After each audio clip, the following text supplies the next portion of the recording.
மட்டக்களப்பு போரத்தீவு பற்றி பிரதேச செயலக பிரிவிற்குட்பட்ட பிரதான நீர்ப்பாசன குளமான நவகிரி ஆற்றை குறுக்கிட்டு அமைக்கப்பட்டுள்ள அணைக்கட்டு மற்றும் அணைக்கட்டுடனான பாலத்துடன் கூடிய அணைக்கட்டு ஆகியவற்றை திறந்து வைத்து உரையாற்றும் போதே அமைச்சர் லால்காந்த இதனை தெரிவித்தார்.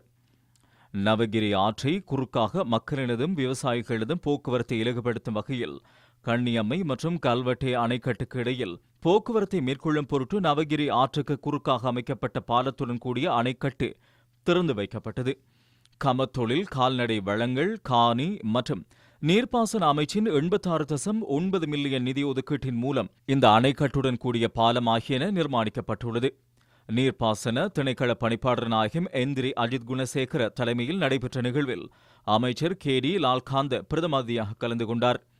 தேசிய மக்கள் சக்தியின் மட்டக்களப்பு மாவட்ட பாராளுமன்ற உறுப்பினர் கந்தசாமி பிரபு, நீர்ப்பாசன திணைக்களத்தின் மட்டக்களப்பு மாவட்ட பணிப்பாளர் பொறியியலாளர் இப்ராஹிம் உள்ளிட்ட பலர் இதில் கலந்து கொண்டார்கள்.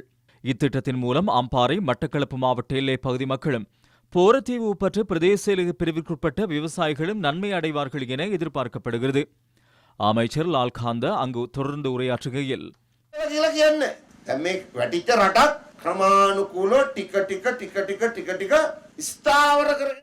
எமது அமைச்சு மிகவும் பரவலானது. பல திணைக்களங்கள் எமது அமைச்சுக்குள் கொண்டு வரப்பட்டுள்ளன. இதனை நோக்கும்போது பாரிய வேலை திட்டங்கள் எமக்கு உள்ளன.